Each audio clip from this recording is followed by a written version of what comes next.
This podcast is sponsored by Talkspace. You know when you're really stressed or not feeling so great about your life or about yourself? Talking to someone who understands can really help. But who is that person? How do you find them? Where do you even start? Talkspace. Talkspace makes it easy to get the support you need. With Talkspace, you can go online, answer a few questions about your preferences, and be matched with a therapist. And because you'll meet your therapist online, you don't have to take time off work or arrange childcare. You'll meet on your schedule, wherever you feel most at ease. If you're depressed, stressed, struggling with a relationship, or if you want some counseling for you and your partner, or just need a little extra one-on-one support, Talkspace is here for you. Plus, Talkspace works with most major insurers, and most insured members have a $0 copay. No insurance? No problem. Now get $80 off of your first month with promo code SPACE80 when you go to Talkspace.com. Match with a licensed therapist today at Talkspace.com. Save $80 with code SPACE80 at Talkspace.com.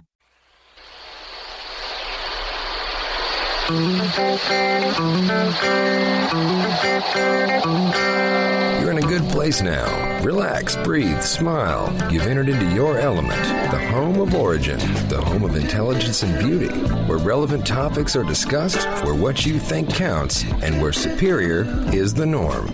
You are listening to Perspectives with Ashley Burgess. Welcome back live to Perspectives, and I'm your host, Ashley Burgess. Tonight we're talking about the 4 biggest marital pitfalls that there are. You know, marriage, some people think it's hard enough. I don't really think it's really that hard. I mean, I think that there are certain pitfalls that we all deal with. There's certain things that we have to overcome. And tonight we're going to talk about those 4 biggest marital pitfalls. We're going to talk about exactly what they are, and we're going to later on talk about how to overcome those and how to avoid them altogether. You know, I think one of the biggest and number one pitfall that we all fall into is my need to change them. Okay, the need to change other people. I think that's interesting because that's really part of marriage, it seems like nowadays, you know, is that you go in on marriage and you know, you like them and all and you love them, but at the same point, there's something that you just want to change about them. You know, there's something that you just, you can't stand. And you figure, you know, if you get married, I think for most women fall into this category, maybe more than men a little bit. If you just get married and everything works out, you'll be able to change them somehow. And it's funny because I think that there's always this like fill in the blank thing. You know, like when you're walking in this relationship, I want to change X, Y, Z about this person. And I think it's interesting because, you know, a lot of people go, well, if you don't like that about them, why are you with them? You know, why do you want to be with somebody that you feel like you want to change? And I've been in several relationships in my past where I really liked the person and I got along with them and everything was good and everything was cool, except for like 1 or 2 things. And I just couldn't stand those things. Like they just drove me up the wall and I couldn't stand it. But I thought, you know what? I'm going to stick with this relationship because it's only a few things that just really bug me. And maybe, just maybe, they'll go away. And, you know, Bill, you know, I think it's funny because I know that you're not married yet. And I've been married. Not yet. We're working on it. Not yet. But almost there. Almost there. And I'll definitely be at the wedding. Yes. So, you haven't been married yet. I've been married for almost 12 years now. And I don't know if you've dealt with this in your relationship, but are there things that your girlfriend wants to change about you? Are there things that you would change about your girlfriend? Well, I mean, the answer is yes to that. But I think that early on, in fact, we had a specific conversation on this because it was an issue in previous relationships that I had. I told her that, look, all I'm looking for is someone who will accept me for who I am, warts and all. I don't want you to change who I am, and I will accept it, and I'll reciprocate. I'll accept you for who you are. That's really rare, though. I don't know of a lot of people that go into a relationship talking Well, like like I said, I got burned on that. I mean, I had a previous relationship. This is the one where, you know, she cheated on me. Right. And basically I just kind of rolled over and was definitely taken advantage of in that relationship. And she most certainly did try to, you know, I was like her Ken doll or something. So she wanted to totally change you. Yeah. And that's good that y'all had that conversation in the beginning because most of us don't have that. I mean, most of us, we put the cart in front of the horse. It's like the same situation of going to the bathroom and realizing after you've gone to the bathroom there's no toilet paper. Okay? Most of us go into relationships and we deal with our life with dealing with the things backwards. None of us normally have that conversation that Bill had with his girlfriend about, hey, I don't want to change you. You don't want to change me. There's definitely things that you want to change about me. And there's definitely things I want to change about you, but I'm not going to do that. Most of us fit into the second category. And that is we get into a relationship. We love that person. However, there are a few things that you just can't stand. And I was recently in the car just the other day. This is last weekend. I was recently in the car driving with two other friends of mine. They're a couple. And one of my friends likes to drink quite a bit. I wouldn't categorize alcoholic, but I would just categorize the fact that they like to drink. So that's kind of a flag to begin with. Well, yeah. And so they've been dating for 2 years now. And in the middle of our conversation, his wife was sitting in the back seat, and we were talking. Him and I were talking about something, and his wife, kind of came up to behind the front seat and was saying, I'm upset with you. And she looked at him and she goes, I'm upset with you. I'm very angry with you. And you were in the car. I'm in the car, and they go, Ashley, it's therapy time. Knowing what you do for a living. Exactly, and I'm like, oh, here we go. And it's funny because my husband was in the car, too. He's in the back seat as well, and he just acted like he wasn't hearing anything. So is this a wife swap, swinger type thing? Is that what you're talking about? No. But I have done counseling on this couple before, right? Yeah. And it's funny how some of my relationships were like friendship / cousin / therapist / life coach / buddy, you know what I mean? / drinking friend, okay? Right. All those things. And I said, okay, yeah, bring it on. What's going on? And she goes, well, I'm so mad. She goes, he shows up home at 3 o'clock in the morning, completely trashed. Like completely screwed up. And he didn't even know, he apparently went to go eat, breakfast, in parentheses, somewhere, and didn't even remember where he went. His phone died. He had taken an Uber to go get breakfast, at 3 in the morning. His phone died after he was done eating, and he decided to walk home. And he remembers taking the side of the highway, not the actual highway, but the service road, and actually walked down the service road because it was a lot faster to go that way. It just gets better and better. Totally inebriated, right? Right. So he shows up, and and then he's at that point where he wants to have some loving. Okay, so yeah. First off, he couldn't find his keys. Knocking on the door. So she's got to get out of bed, go to the door, open the door, let him in, close the door behind him, see that he's obviously extremely inebriated, even after eating. And he looks at his receipt and realizes he'd gone to IHOP. So he'd eaten at IHOP, and so he comes in, and so she goes back to bed. She's angry, she's furious, she's upset. You've woken me up. It's almost 4 in the morning. And as she goes back to bed, he's like, hey, baby. What you doing, And she's like, don't even think about getting anything. I was going to say, I know how that story ends. Yeah. And I'm stone cold sober. And he's just like, he's trying to get her, and all that stuff. So she gets really mad. And so, this is the next day that we're all in the car talking. And she's like, I'm tired of it. He drinks too much. He gets out of control. He doesn't remember what he's doing. And I said, y'all been together for how long? For 2 years, together for a while. How was he when you first met? And she's like, and he goes, okay, I'm going to speak up right now. I was worse. When we first met, I drank more and I went out more than I do now. And I said, so she's known since day one. Day one. He goes, I met her at a club.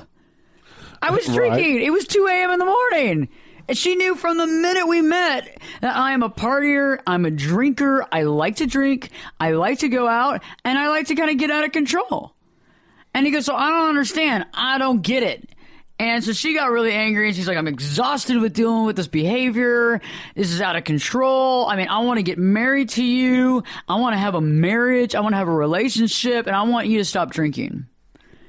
And he's like, honey, I don't want to stop drinking. That's the problem. You want me to stop drinking, but I don't want to stop drinking. Right. You entered this relationship knowing that I like to drink. I'm a drinker. We met when we were out drinking.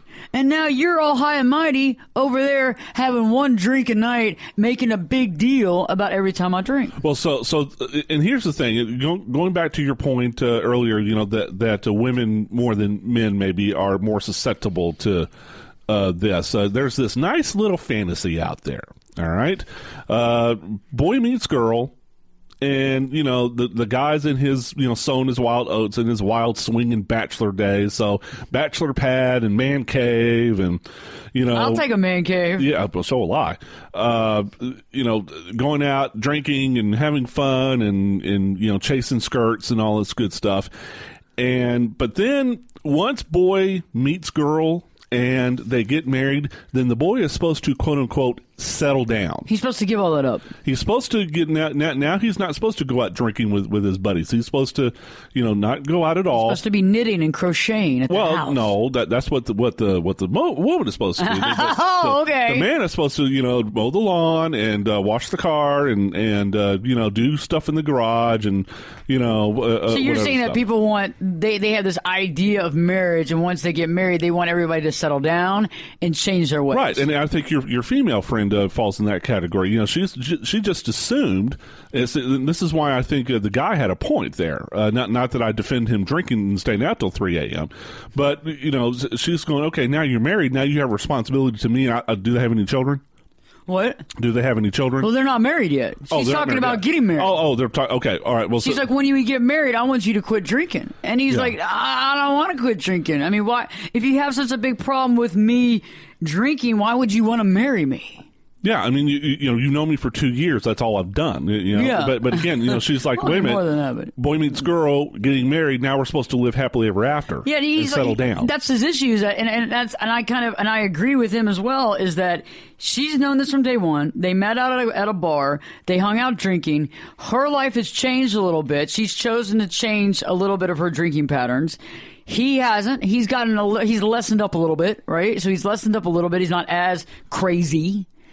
But now she's wanting to say, hey, you know, she's basically saying she's become exhausted of the drinking.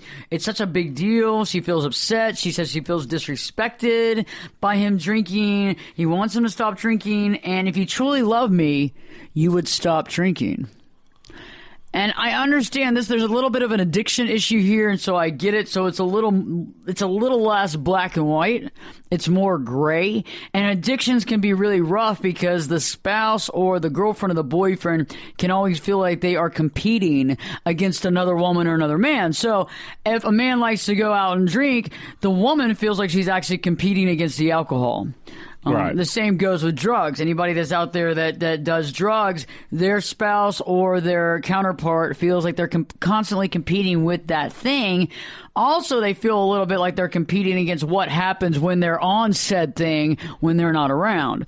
And I just thought it was interesting, though, the need for her to want to change him, because I think we've all gotten into those relationships before where you love them for mostly everything about them except for that one thing that you just can't stand. So when we return, we'll be talking more about the need to change them. And also we're going to move into the second biggest marital pitfall, and that is to marry out of need instead of want. So stay tuned, because Perspectives with your host, me, Ashley Burgess, will be back in. We'll be back in 2 shakes.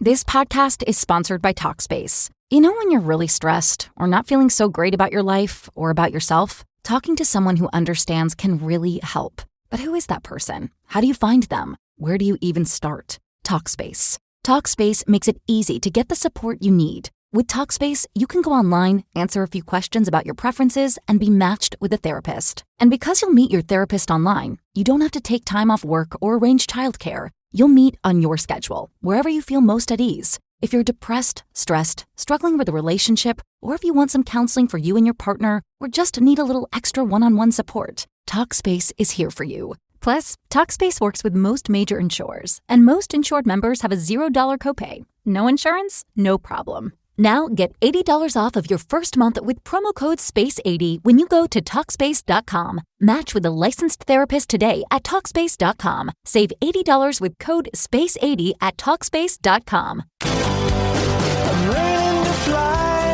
Turn it up and jump in the deep end on Perspectives with Ashley Burgess. The water's warm and there's a swim-up bar. Glass of perspective, anyone? Now, here's Ashley. Welcome back live to Perspectives, and I'm your host, Ashley Burgess. We're talking tonight about the 4 biggest marital pitfalls. You know, the first one is my need to change them. You know, I've been in relationships before where I wanted to change a lot. Sometimes maybe just a little bit, but there was always some sort of need for change. You know, when I married my husband, when we first met, it was funny because it was the first person that I didn't really think about changing them on really any level. And I think it's funny, though, he wanted to change a few things about me, though. I know for a fact that he finds me disorganized and wants to always try to help me figure out how to organize my life, you know, as far as my closet and my clothes and those types of things.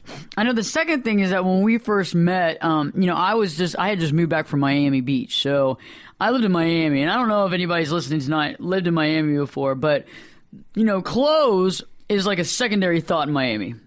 You know, really, honestly. You really don't need them in Miami, do you? You really don't. You know, I mean, if you have a swimsuit and some cutoffs and a T-shirt for the most part for the weekends, you're good.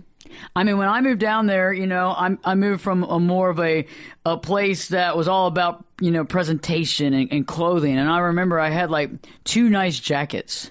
And I think it got down to like 60, like a couple of times a year.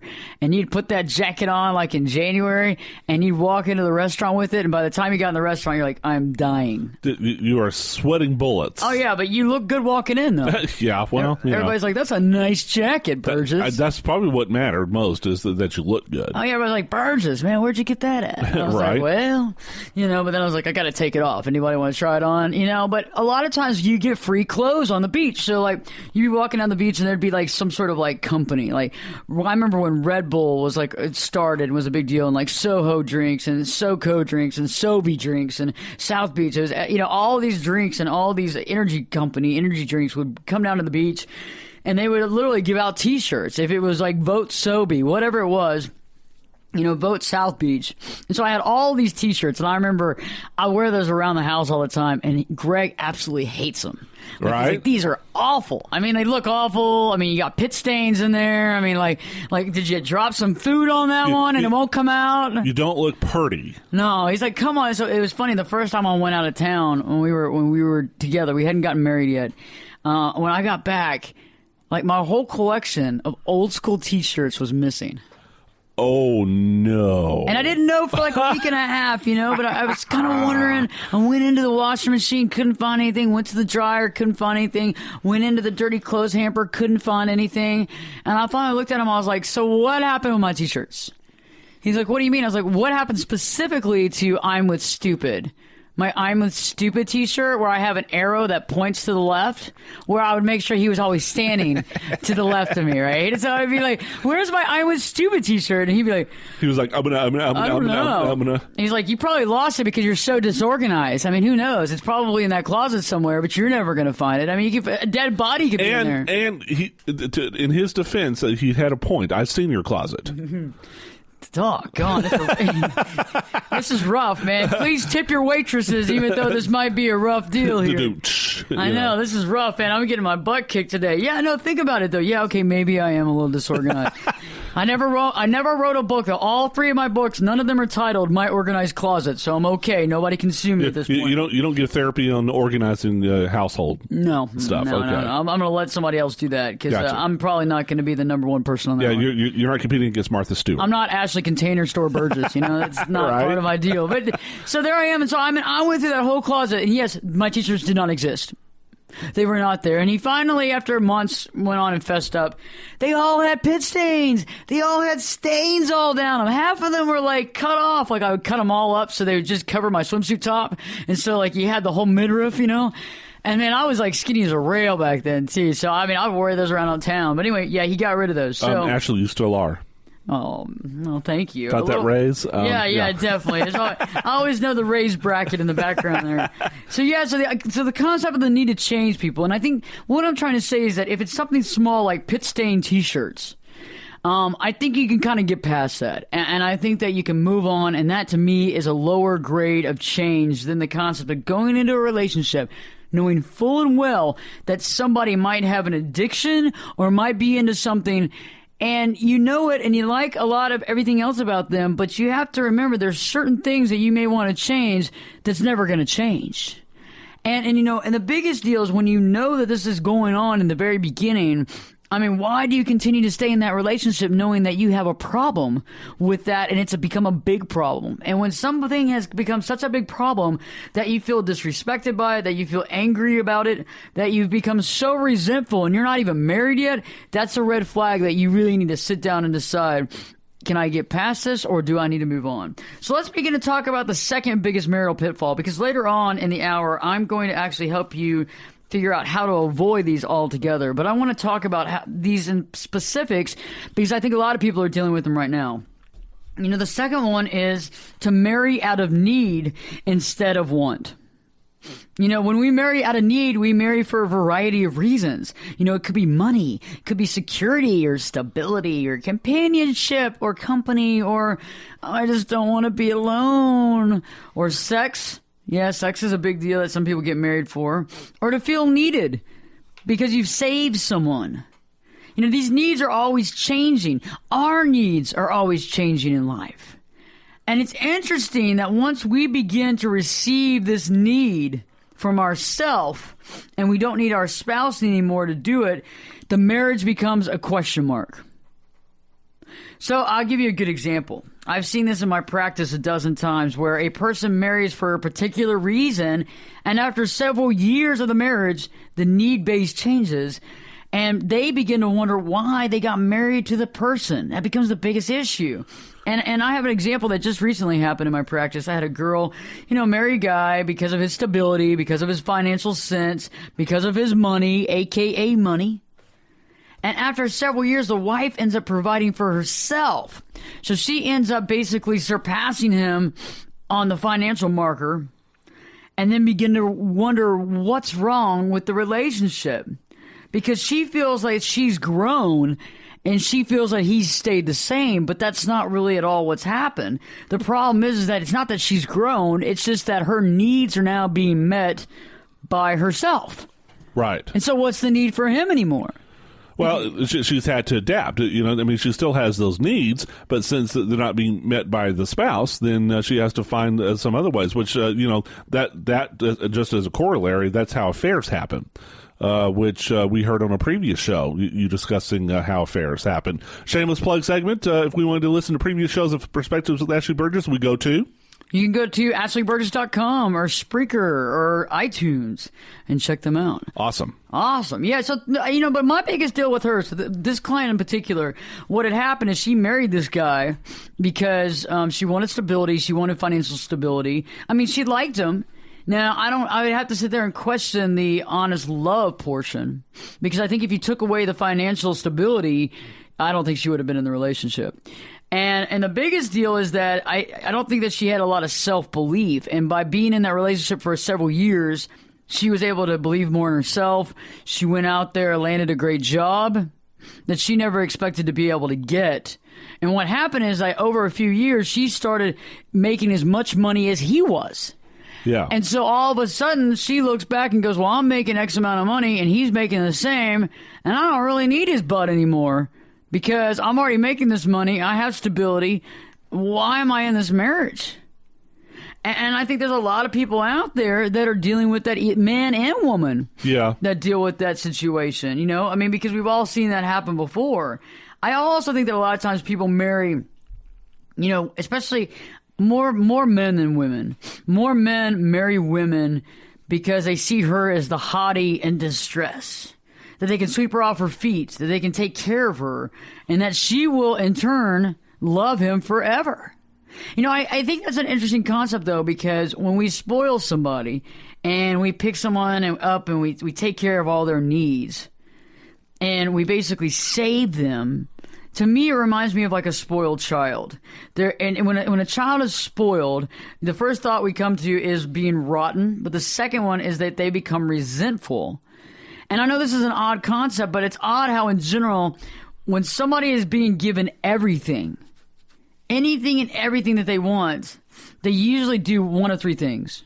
They run away, they cheat because of they're basically resentment and resentful of that person, as well, or they want to have a divorce. And it's interesting because when that same person that's been spoiled rotten the whole time, you see this a lot at the 10-year mark of marriage. When somebody's been spoiled rotten and the man, in this case, sweeps the woman off their feet and takes care of them and gives them everything that they ever dreamed of, that woman usually turns around and asks for a divorce and wants way more than half. Wants way more. Right. Wants to leave him with the jacket he walked in on. And even then, she's going to rip off one of the sleeves to prove a point. Okay, and Yeah.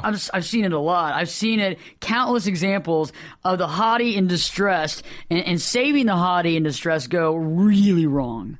And it's funny how they either run behind their husband's back with men of lesser quality and lesser values. They either isolate and brood on a daily basis, or they push for the divorce because they want more than their share. And that also applies to men out there too. There's a lot of women that have actually, whisk a man off his feet and given him everything he wanted and taken care of him. And that happens a lot of times when women are dating men that are younger than them, where they take care of him and all of a sudden the man starts looking around. And I can think of several cases that this has happened in Hollywood alone, but I've also known that it's happened here in my own practice, where you have a guy that was young and he was very attractive, and so was the woman, but she was 20 years older. And eventually, as the woman gets older, he starts looking. He starts looking for women that are young. He starts having the vitality, and he's got the money now because she has the stability, and he starts going out there on the prowl. And a lot of times on the prowl means, getting with women of lesser quality as far as, lesser values, also at the same point in time pushing for a divorce and wanting way more than half. And I think that's an interesting concept, and that's all based on the fact of marrying out of need instead of want and instead of desire. Because if you're actually marrying out of love, this wouldn't be an issue. Yeah, maybe a good rule of thumb here, Ashley, is the spouse or the significant other is not a Ken doll or a Barbie doll, as the case may be. Yeah, it's not fair to dress them up and then put their arms and legs in a certain way and make them how you want them to be. You have to accept them who they are, or don't. You do. I think a lot of times, too, on that same flip coin is the fact that sometimes people allow themselves to be changed like that and then resent the fact later on. And I fell into that trap, too. And that can happen a lot, too, because you're trying to change to make the person happy, but you actually, in turn, lose yourself, and then you resent the fact that you ever had to do that. So stay tuned. When we return, we'll be talking about the next biggest marital pitfall and eventually how you can overcome these pitfalls and have a happy and healthy marriage. Stay tuned, because Perspectives with your host, me, Ashley Burgess, will be back in 2 shakes. This podcast is sponsored by Talkspace. When you're really stressed or not feeling so great about your life or about yourself, talking to someone who understands can really help. But who is that person? How do you find them? Where do you even start? Talkspace. Talkspace makes it easy to get the support you need. With Talkspace, you can go online, answer a few questions about your preferences, and be matched with a therapist. And because you'll meet your therapist online, you don't have to take time off work or arrange childcare. You'll meet on your schedule, wherever you feel most at ease. If you're depressed, stressed, struggling with a relationship, or if you want some counseling for you and your partner, or just need a little extra one-on-one support, Talkspace is here for you. Plus, Talkspace works with most major insurers, and most insured members have a $0 copay. No insurance? No problem. Now get $80 off of your first month with promo code SPACE80 when you go to Talkspace.com. Match with a licensed therapist today at Talkspace.com. Save $80 with code SPACE80 at Talkspace.com.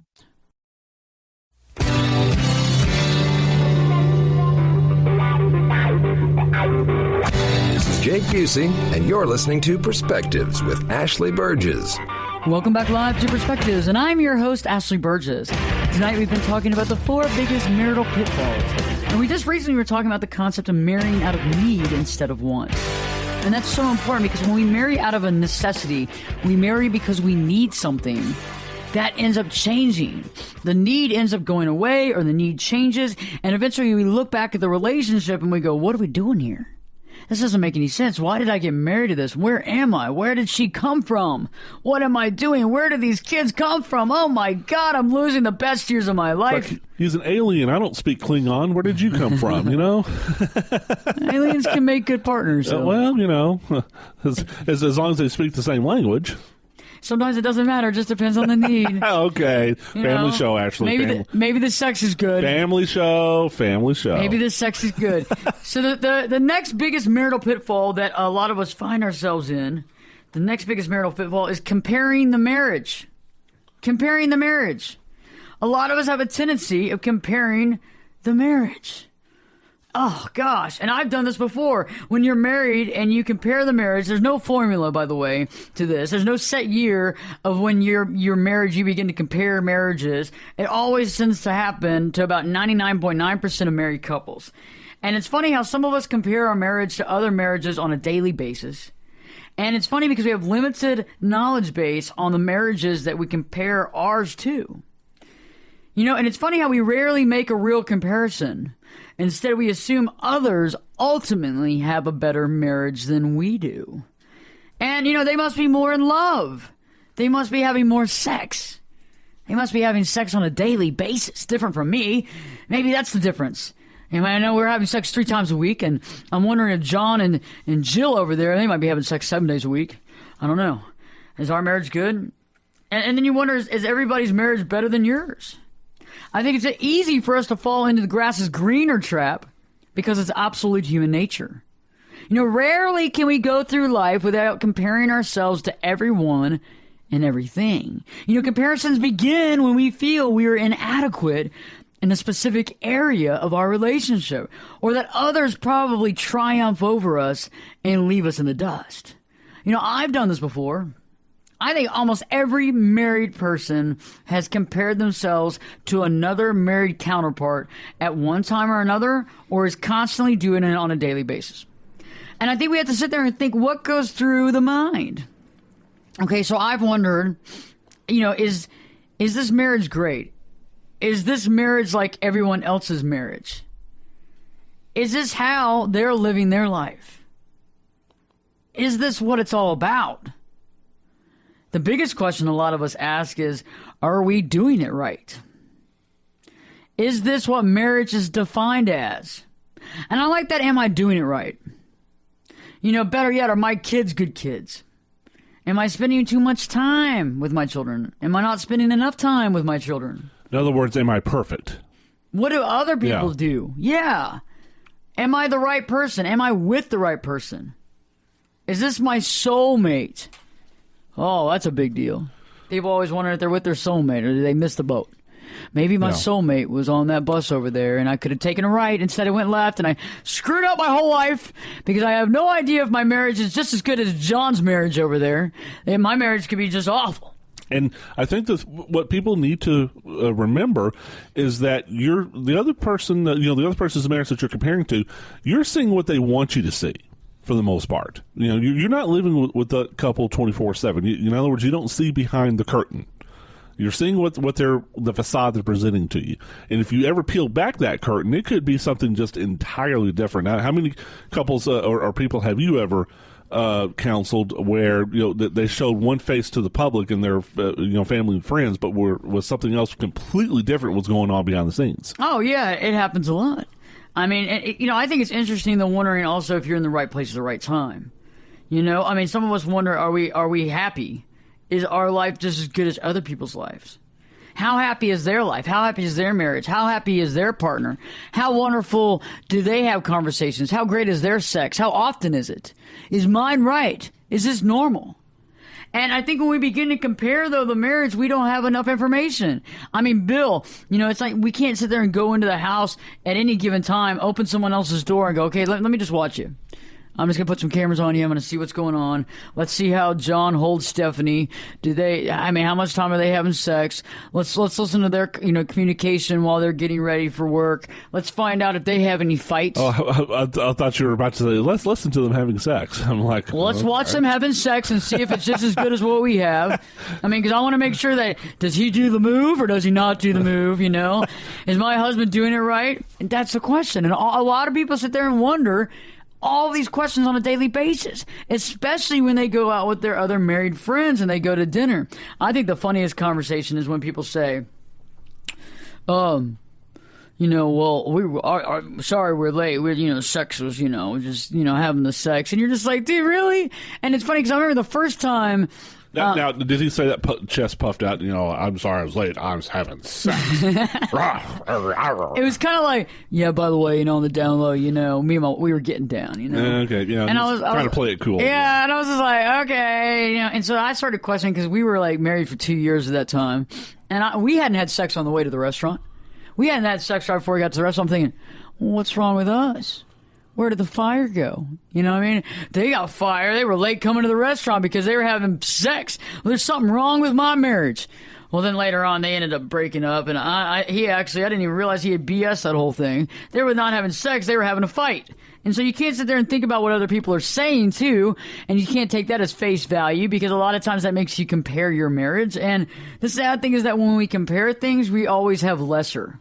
Okay, that's a way of comparison. That's the sad part about it, is that when we're comparing in our own mind other people's lives, their life always seems better. I mean, there's an old show that you can listen to on Spreaker on AshleyBurgess.com, or you can buy it on Texas Music or Cerebral Studios, and I was talking about the concept of when people are going to their beach house. And now a lot of times when you hear beach house, you go, oh, God.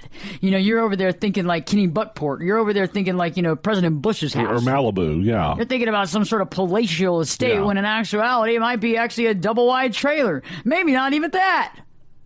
And so a lot of times we're over there comparing our marriage and we're falling into this pitfall of comparison, which leaves us feeling lesser. And last but not least, the fourth biggest marital pitfall is marrying for looks only. Sometimes people have a tendency of doing that. And I don't mean just that they're hot, but this is like their look. Like, I know guys that have gone through 3 marriages already, and they're constantly looking for that particular type of woman.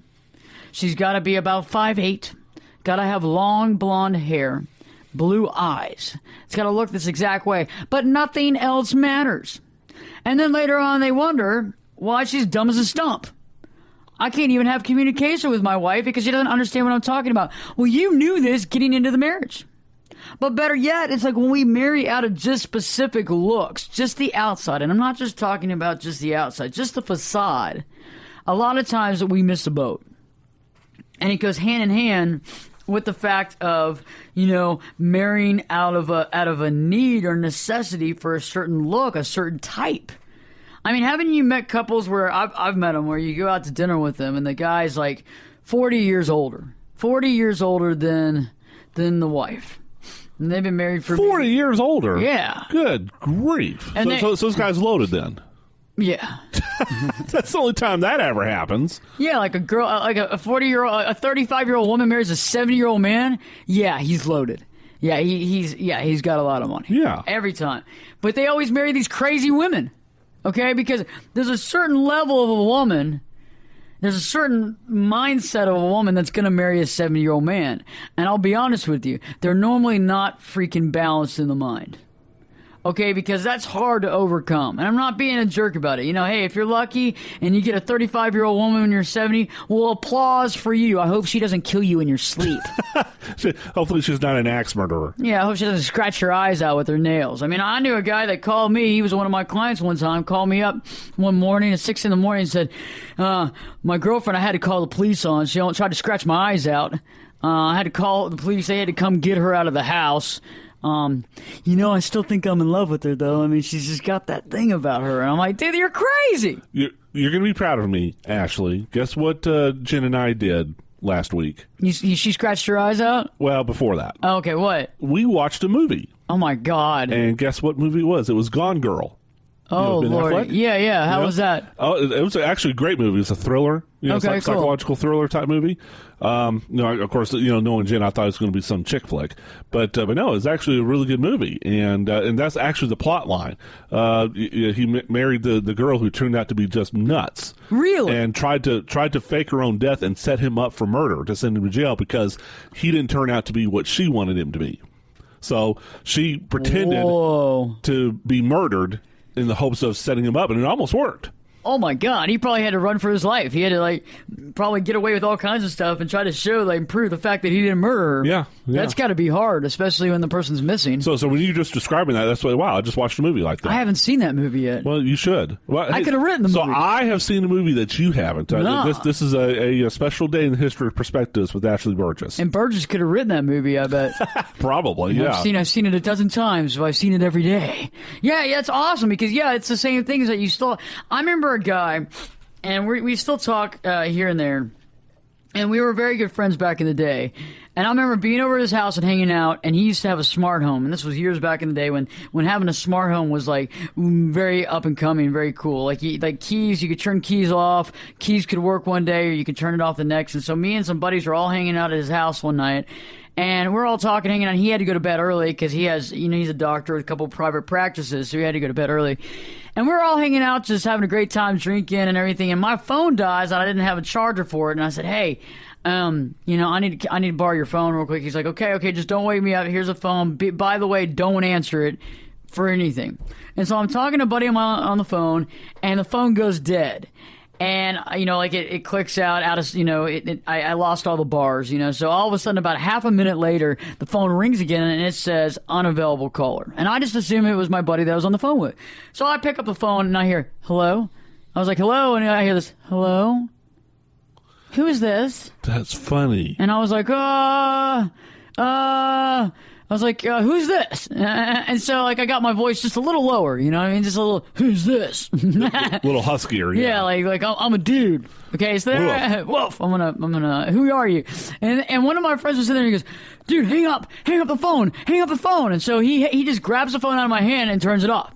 And I'm like, "Man, what's up with that?" All of a sudden, the phone starts ringing over and over again, and now the number shows up. Okay, so they had obviously blacked out their number. 45 minutes later, the phone has rang 25 different times. Good Lord. Okay, our friend's still in bed. Yeah. And all of a sudden, I hear a car pull up, and then I hear banging on the front door. Okay? Banging. So he comes out of bed. He's like, "What the heck are y'all doing? I mean, what is going on?" And I was like, "Okay, I got to tell you about something. Okay, this is what happened." Jeez, I answer the phone, and then he's like, "What do you mean?" He goes, "I turned off my girlfriend's key from working for tonight because I assumed that I was going to get away with hanging out with my friends. It's crazy." So he ends up opening the door. She runs up the staircase, goes into the kitchen, grabs a butcher knife. Oh, no. Comes running after him, running after all of us. I'm like, I'm out of here. I jumped back. I went down the staircase, went out the driveway, got in my car, and took off, right? Anyway, 6 months later, he asked her to marry him. I mean, she had been scared. No. She literally, after racing around all of us, she went down and was on the ground with a butcher knife, throwing it into the carpet, mascara running down her face. Screaming bloody murder. Yeah. 10 years later, they were married. 6 months later, they were married. 10 years later, they were in divorce court for 3.5 years. All I'm saying is that things don't change. If a woman comes running after you with a butcher knife before you're married, don't marry her. It's not a good idea. You might actually get murdered, but you know what? The least of it will be that you will get a divorce because you're going to realize she's cray-cray. Okay, when we return, we'll be talking more about how you can actually begin to avoid these marriage pitfalls and how you can have the marriage that you want and deserve. Stay tuned because Perspectives with your host, me, Ashley Burgess, will be back in 2 shakes. I could lift you up. I could show you what you want to see and take you where you want to be. Get in here and give us your perspective. We're listening. You're listening to Perspectives with Ashley Burgess. Welcome back live to Perspectives, and I'm your host, Ashley Burgess. We've been talking about the 4 biggest marital pitfalls, and now I want to talk about how you can actually avoid these pitfalls and have the marriage that you really want. And and I know right before the break, I was telling you about my friend that ended up marrying the woman that had the butcher knife. And again, I stress the fact that things don't get better. In the beginning of any relationship, when you're dating them, they're normally showing you the side that they want you to see. Okay, I'm just telling you, it's like the car in the showroom. Okay, it hasn't been breathed on wrong. It hasn't been in the elements. They took the plastic off at the dealership and they rolled it right in. It's sparkly, it's clean, it's got the MSRP on it. It's got the coffee machine over to the right so you can sit there and stare at it, check out the leather, smell it. That's the best it's ever going to be. Okay, so if it's not good while you're dating, don't marry it. That sounds like moms with beauty pageant daughters. Remove all the plastic and, I'm kidding. That's hilarious. That's hilarious. I was actually at a convention. I was actually at a Houston Film Festival recently, and they had one of those going on at the same hotel. And the girls had like the debutante ball or whatever? I was like the little 5-year-old girls with the hair all curled and the makeup done and the cheeks red and the dark lipstick. And I'm like, not my kid. No, not my kid. Mine neither. So how do we avoid these marital pitfalls? The first thing is that we don't want to change people. Don't try to change people. Only work on yourself. That's a big deal. Don't try to change people. Only work on yourself. Like stop. Cease and desist. Stop getting into relationships where you feel the need to change others. You don't have to. You can find someone that's already the way you want them to be. Okay, don't try to change them. Go find someone that's already like that because they already exist. That might mean that you're not with your soulmate, possibly. If you're currently married, so everybody that is already married, honestly evaluate what it is that you want to change about your spouse, because you probably want to change something about them. If you don't, well, then kudos to you. But you probably want to change something about your spouse. So you want to begin to evaluate how much that change really matters. And perhaps maybe, if there's something about you that you may need to change or modify. Because sometimes this makes it easier for us to understand. So think about it. Evaluate how much this change needs to be made, how much happier you perceive yourself to be if this person makes this change. But better yet, on the flip side, is there something about you that you may need to change or modify? And if you know that there's something that you could change, and you could work together, and maybe both make certain changes, that's one thing, okay? That works, because sometimes if you change, if you give, somebody else will give too. So it's not about, it's not having the time score and the scorecard there going, well, you got one change. But if there's something there that you want to change about that person, really think about what maybe you could change to better the situation and work together and be honest about it. On the flip side, think about it. When we demand things from others, they will demand things from us. So on the flip side, if you don't want to change, then you need to stop wanting them to change. Okay? Because if somebody wants you to change something, you're going to want to demand them to change something too. And if there's no demands and there's no issue of change, then I think the other person is going to drop their issue. For example, I'm not over there pushing my husband to change anything about himself. However, he would like me to be more organized. Even though he would like me to be more organized, he tries to help and he tries to push in that direction, but he doesn't give me an ultimatum. And eventually I'll get to that point where I might be more organized or I might not. However, that's not a make it or break it deal in the marriage. And I think some of us deal with those situations, but it's just how we deal with it. For example, if you have a spouse that you feel needs to lose weight because you feel that person's overweight and has progressively gotten more and more overweight throughout the marriage, I mean, if you brought it up and you've talked to them and you've helped them try to get some sort of structure and some sort of solution, that's a good way to start. However, if you're pushing somebody and just telling them they're fat and they're overweight, you're going to push that person into eating more because they're going to eat more out of resentment toward you, and they're going to eat more because they don't know what to do. Out of spite. Yeah, out of spite. Yeah. Like, if you think I'm fat now, well, just watch this. Yeah. I'm going or just to prove, well, you can't tell me what to do. I'll do what I want to do. Or if they feel like they don't know how to lose weight, or they feel like they can't, you know, and you're right. And Or let me prove this, I'll just keep gaining weight. Yeah. The next thing that you can do to avoid these marriage pitfalls is to marry for love, not need and not for money. If you're not yet married, marry for love, not need. These needs will change. Your needs are going to change. If you're already married and you married out of need, you got to recognize the things you love about your spouse. Even if the need is gone, that's okay, okay? It may help to honestly love them even more because it's not about the stuff. It's about love. So if you can sit there and say, okay, the need has been met, I no longer need them to provide this need, maybe that can help you actually find true love within them. I think, though, on the flip side, unfortunately, it's not pretty when we marry because we were using someone. And sometimes it comes down to that. I think there's a lot of people out there that marry because they needed something. And, it could be a green card for some, it could be money for others, right? Or the emotional needs. Emotional needs. I mean, like someone who's, may have emotional issues and they have to have that fulfilled by having a partner. I think my mom fits that category. Yeah, it doesn't want to be alone. Right. And so they marry or they get together just because they want to be with somebody. It doesn't really matter who. And then they might meet somebody else that seems to fall into that criteria. Or they might just get tired of being around that person because they realize that maybe they don't need that person. And I agree with you. And sometimes, it's not a pretty thing. Sometimes not every marriage, I don't think every marriage might be destined to work. And I think in certain cases, you have to really weigh the pros and cons and realize, if I did marry this person and I was using them for something, is there something to gain out of this marriage? Is there something that we can actually make work? Can we sit there and come in the middle and figure out what it is that we love about each other? If the other person loves you and you don't love that other person, you've got to do the right thing and step up to the plate because, you might want to say, oh, well, I don't want to get divorced because, they love me so much and this will hurt them. But I'll be honest with you, if you don't really love them, you're already hurting them. That's it. I mean, it's hard enough. I mean, you want them to find happiness in life. You hope that you haven't ruined them, for someone else. But at the same time, you've got to step up to the plate and do what's right.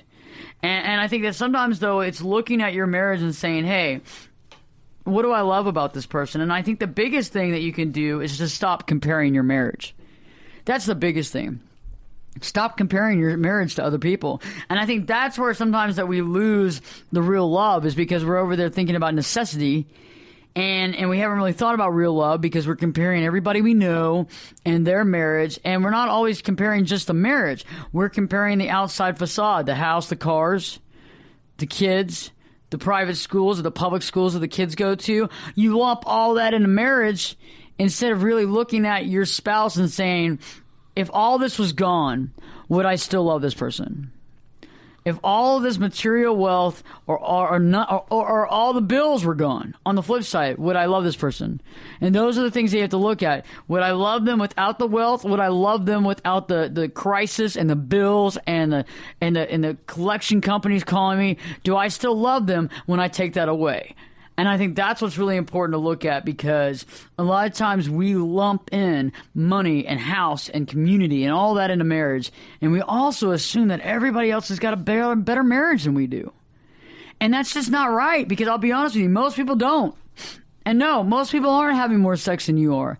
And no, most people aren't having this picture-perfect marriage where everything's like one of those postcards where the doggone family's all jumping up in the sand at the same time. Have you seen those pictures, Bill? Yes. Oh, God. I mean, you see these pictures and all the kids, and, they got the photographer where they all jump up. So it's like, what's Homer Simpson's neighbor? Oh, the Flanders. Flanders, yes. It's kind of like that. I mean, it's like, come on. I mean, y'all went to the beach. Perfect couple. And you all jumped up. Somebody had to use a mini trampoline. The wife probably did. You're like, she didn't jump that high. I could probably jump higher than her. People start comparing the craziest things, And I think when we stop comparing our marriage, we actually get out of that pitfall and we start realizing what real love is. And last but not least, don't marry just for looks. Okay, if you have married for looks, well, for the most part, those have a tendency of dwindling a little bit. However, maybe you can find a good plastic surgeon to help her get back onto the right track. But even then, you end up looking like, my goodness, Joan Rivers before she passed. God bless Joan Rivers. I mean, God bless her, but did you see her? But I hope that you marry for love. You know what I mean? Yeah. And we hope that people actually take marriage and marry for love. And so you can avoid the biggest marital pitfalls if you do just that. Stop comparing yourself, stop trying to change others, and actually marry for love because that's the only thing that really lasts. We've got a great show for you next. Stay tuned because Perspectives with your host, me, Ashley Burgess, will be back. We'll be back in 3 shakes.